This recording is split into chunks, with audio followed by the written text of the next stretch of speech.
Hello hello hello guys, good morning everybody. કેમ છો બધા? મજામાં? જય શ્રી કૃષ્ણ, જય શ્રી રામ. દર્શક મિત્રો, આજે આપણે જે વાત કરવી છે એ વાતનો વિષય નાનકડો એવો છે પણ ખૂબ અગત્યનો છે. તો વાત શરૂ કરતા પહેલા આપણે દીર્ઘ ઓમનું ઉચ્ચારણ કરીશું. ઓ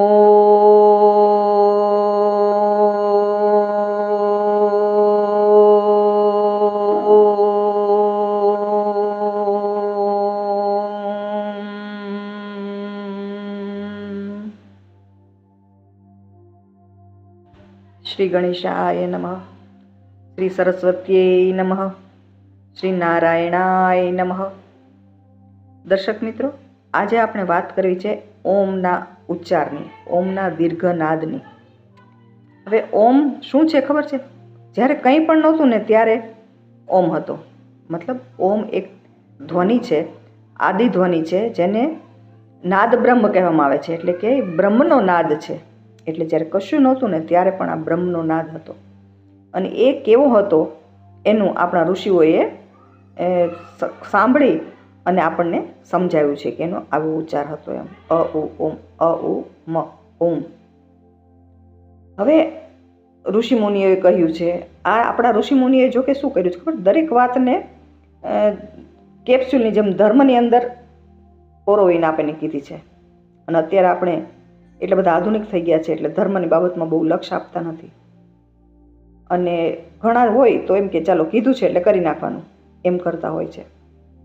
તો આપણે જો આપણા પૂર્વજોની, આપણા ઋષિમુનિઓની, આપણા સનાતન ધર્મની દરેક વાતોને ઓબેટ ઓડર માની લઈએ, પ્રથા છે કે સંસ્કૃતિ છે કે એ રીતે કરતા હોય તો એના ફાયદા તો થવાના જ છે.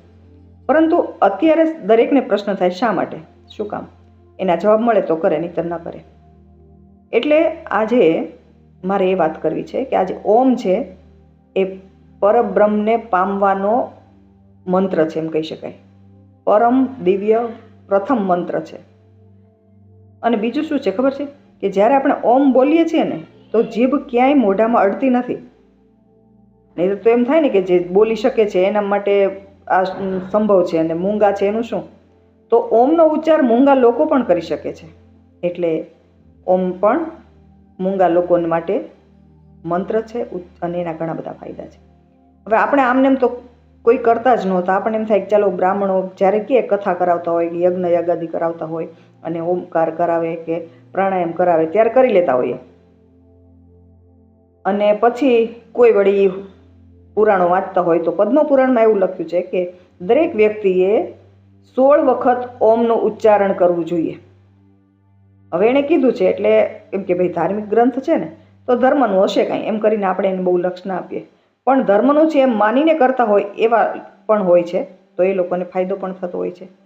પરંતુ હમણાં એક સંશોધન થયું કે ઓમના દીર્ઘ ઉચ્ચારણથી કેટલા ફાયદા થાય છે, શું શું ફાયદા થાય છે, શારીરિક અને માનસિક.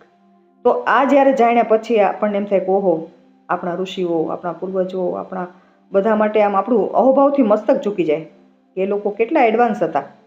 અને ખરેખર આપણે આધુનિક કેવડાવીએ છીએ પણ આપણે જ કંઈ સમજતા નથી. તો આજે આપણે આ ઓમનાદ કરવાથી શું ફાયદા થાય એની વાત કરીએ ને તો સંશોધનમાં એવું કે તમે ઓમનો જ્યારે દીર્ઘ ઉચ્ચારણ કરો છો ત્યારે એના વાઇબ્રેશન ક્યાં ક્યાં સ્પર્શ કરે છે, ક્યાં ક્યાં અડે છે. તો ઓમ જ્યારે બોલીએ છીએ આપણે ઓમ, તો આપણે ગળામાં, ફેફસામાં, નાભીમાં, પેટમાં, કરોડરજ્જુમાં, છેક મન સુધી, ઉપર મસ્તિષ્ક સુધી એની અસર થાય છે વાઇબ્રેશનની. તો વૈજ્ઞાનિકોએ એવું શોધ્યું છે કે જ્યાં જ્યાં આ વાઇબ્રેશન થાય છે ત્યાં ત્યાં જે તકલીફો હોય છે, જે બીમારી હોય છે, તે ઓમનો નાદ કરવાથી દૂર થઈ જાય છે. દાખલા તરીકે ગળામાં જ્યારે એનું વાઇબ્રેશન થાય છે ને તો ગળાને લગતો રોગ તો થાઇરોઇડ, તો રોજ ઓમ નાદ જે કરતા હોય એને થાઇરોઇડ થાય જ નહીં, ને જો થયો હોય તો એ મટી જાય. પછી છાતીમાં એને વાઇબ્રેશન થાય છે તો ઘણાને ગભરામણ થતી હોય, એવું થતું હોય ને તો એ ગભરામણ મટી જાય છે.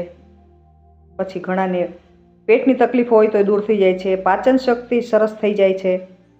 પછી મસ્તિષ્કમાં અસર થાય છે, તો જેને અનિદ્રા જેવી તકલીફ હોય, ઊંઘ ના આવતી હોય ઊંઘની ગોળી લેવી પડતી હોય તો એ જો ઓમનો નાદ કરીને રાત્રે સૂએ ને તો એને સરસ મજાની ઊંઘ આવી જાય. કરોડરજ્જુમાં વાઇબ્રેશન થાય છે ને એના હિસાબે કરોડરજ્જુ મજબૂત બને છે, એનર્જી મળે છે શરીરને, બીપી જેવી તકલીફ દૂર થઈ જાય છે, એટેક જેવી તકલીફો પણ દૂર થાય છે. કેટલા બધા ફાયદાઓ છે શારીરિક, માનસિક, અને આપણા માટે તો આ ખરેખર ખૂબ જરૂરી છે ને જીવવા માટે. તો આ જીવવાની જડીબુટી કહી શકાય ને એવી વાત આપણે લક્ષમાં જ નથી લેતા, જે આપણા ઋષિમુનિઓએ આપણને કહ્યું છે, સમજાવ્યું છે ને સરસ મજાની વાત છે. તો મિત્રો, આજે આપણે સૌ સાથે સંકલ્પ કરીએ કે અમે થોડોક સમય કાઢીને પણ જેટલી વાર થઈ શકે એટલી વાર ઓમનો ઉચ્ચારણ કરીશું. ઓમનો ઉચ્ચારણ કરીશું, જેનાથી આપણે આપણા શારીરિક અને માનસિક ફાયદાઓ મેળવીશું. મિત્રો, 16 વખત તો આપણે નહીં કરી શકીએ પદ્મપુરાણની જેમ, પણ જેટલી વાર થાય એટલી વાર તો કરી શકીએ. તો આજની વાત અહીં પૂર્ણ કરતા સૌપ્રથમ પ્રાર્થના કરીએ ઈશ્વરને, બ્રહ્માંડને, યુનિવર્સને. હે ઈશ્વર, હે પ્રભુ, હે બ્રહ્માંડ, હે યુનિવર્સ, તમે અમને જે કાંઈ આપ્યું છે, બહુ સરસ મજાનું શરીર આપ્યું છે, આંખો આપી છે, કાન આપ્યા છે, દાંત આપ્યા છે, આટલા બધા અંગો સરસ મજાના આપ્યા છે, મગજ સરસ આપ્યું છે, વિચારો આપ્યા છે, તો આપણે એનો આભાર માનીએ, ધન્યવાદ કહીએ. હે બ્રહ્માંડ, હે ઈશ્વર, આપનો ખૂબ ખૂબ ધન્યવાદ. અને અહીં આ વાત આપણે પૂરી કરતા સર્વના કલ્યાણ માટે આપણે સ્તુતિ મંત્ર કહેશું.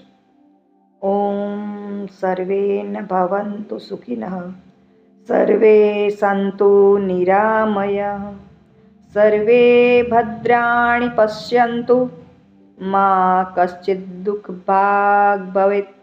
ઓમ શાંતિ શાંતિ શાંતિ. શુભમ ભવતુ, કલ્યાણમ અસ્તુ. ચાલો સૌને જય શ્રી કૃષ્ણ. કાલે કોઈ નવા વિષય સાથે ફરીવાર મળીશું. ચાલો, જય શ્રી કૃષ્ણ.